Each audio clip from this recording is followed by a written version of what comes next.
to decode the news. We've got a cameo performance today from a woman who did the unthinkable at this year's federal election, defied the voting trend against the Liberal Party, which saw so many sitting MPs kicked out of their positions, and regained the seat of Lindsay, Senator around Penrith in Sydney's West. Melissa McIntosh, welcome to 2SM and the Super Radio Network.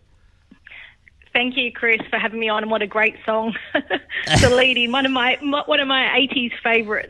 There's nothing like the 80s, eh? When we all were out dancing and having a good time. How did you do that? Not dance. How did you regain Lindsay again against the federal trend? I listened to my community. I was a part of my community. I think the best MPs, and I don't want to put myself in that category necessarily, but the best MPs are in sync. We listen, we take on board people's concerns, we try to put those concerns into party policy, and we're out on the ground every day, and it doesn't matter what type of person you are. I've walked the streets of High Street with people experiencing homelessness. I've sat down with women that have gone through domestic violence. I've sat with older people who are really struggling with cost of living and listened and just was there every single day. See, I think every single federal MP should spend a day with you. I would be very happy. I'd even be happy to have the Prime Minister come out and see what's going on in my community, because people are doing it really tough and he doesn't seem to care. Well, there are too many federal MPs whose seats don't face the kind of challenges that your seat faces. Yeah, it has been a very, very much a swinging seat, usually with the government of the day.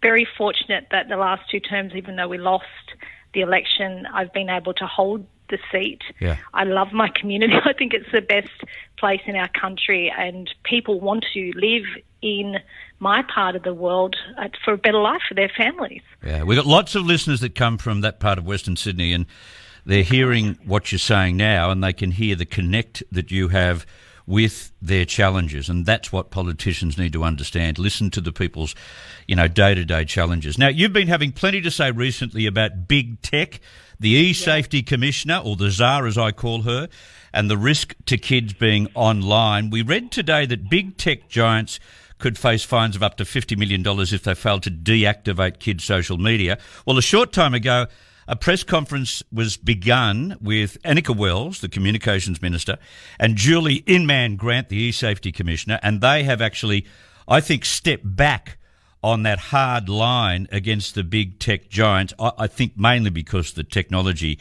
couldn't work out the difference between a 14-year-old and a 21-year-old. But anyway, whatever the reason, here is a little bit of Anika Wells a short time ago. Platforms must implement the laws in a way that is effective, private and fair. They must communicate openly and transparently with their users about the age assurance systems that they are using. And they must use age assurance technology that is private, data minimising, secure and trustworthy, and must comply with the existing protections under the Privacy Act. We know the platforms have the capability to do this. These are some of the biggest and best resourced companies in the world.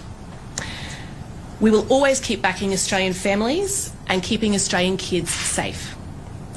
We cannot control the ocean, but we can police the sharks, and today we are making clear to the rest of the world how we intend to do this. This is not a black and white issue to me. There is a lot of grey in this. Where do you stand? I feel there's a lot of grey and there's a lot of emotion. For me, I feel, as a parent, the emotion, and I sat down with parents in Canberra just the other week who lost their children to online harm, and that's really difficult. You'd have to be a really cold-hearted person to not care about our kids, and this is what it's meant to be about. But on the other hand, there's a huge... I don't think I'm the e-safety commissioner's most favourite person in the world right now. Good. Because I've been questioning the use of her powers and the extent of powers that she does have. She's not an elected official. No. She's not answerable to the Australian people. No. And there is no transparency around her powers or why she may have used those powers. And anyone who wants to bring down connection to YouTube by young people have not had one-on-one experience with what kids face on YouTube. It has strict protocols that guide kids away from the dangerous stuff. They are doing a terrific job in YouTube. The fact that they would want to ban YouTube from being in connection to kids under 16 is just weird and uneducated. They haven't done their due diligence on that. As for the other areas of social media, I think there's a groundswell of support from parents, don't you think? Yeah, I think because of that pure reason, we want to protect our kids, and what is going on social media is abhorrent. It's terrible. The bullying, the exposure to inappropriate content, there's no questioning that part of it. It's when, and I feel that there could be a time where people just get so fed up with being police as adults that it might impact what we're trying to do in protecting our kids. For example, there's question marks around digital ID. We never signed up as a coalition for the use of digital ID as one of the measures, should the other measures fail around verification of age. And even in the report that's been released today and in the press conference, there's no guarantee from the e-Safety Commissioner. I met with her last week and she still could not give me a guarantee that at some point digital ID may need to be used. In other words, she'll use it. She'll bring it in. She has the powers to do that. Yeah. She currently has the powers. Her feedback to me was, I have no intention of using those powers. Yeah. Well, she's also made this statement a short time ago, Julie Inman-Grant, rubbishing suggestions that the social media ban will have to capture everyone, which is really a step back from where they were standing even yesterday. So here's Julie Inman-Grant. I think one of the scare tactics we've already seen, one of the platforms use is every Australian is going to have to age verify. They, of course, don't want to do that because that is going to create a lot of friction and a lot of inconvenience for everyone. So we have actually said in the guidance that that would be an unreasonable step to take. Again, they're using very granular tools, often AI-based, age inference tools that, tell them very basic things. 13-year-olds very often are speaking to 13-year-olds. They'll use natural language processing, looking at emojis and acronyms and the way language is used. They'll look at when kids are logging in before school and after school. There are a whole range of signals that they can have to identify under 16s. There's a lot of guessing involved in this little process, isn't there? Tricky language as well. So the age inference or estimation as a first step is like, in plain speaking, it means the social media platforms will try to look at whether someone would be following a teen page or if they've had their account, say, for 10 years or less. But as a backup, they can use age verification. It just can't be the default mechanism.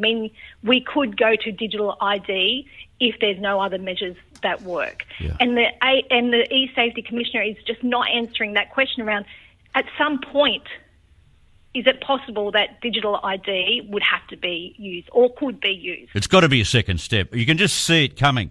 Listen, you're not only popular and you've gone against the trend, you do your homework and you are super intelligent. Thank you very much for your contribution this morning, and let's hope we can talk again, eh?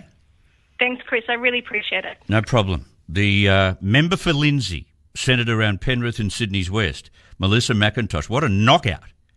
Knows her stuff all right. Met with Julie Inman-Grant only last week, she said. She's right across this territory. And there's a lot of grey in this we need to get across. It's not black and white like some issues. But today's, I guess, step back by the e-Safety Commissioner and the Minister is a good sign. They're not going to police us like a chapter out of Big Brother, but you will be policed, and the digital ID, I'm convinced, is just around the corner. It's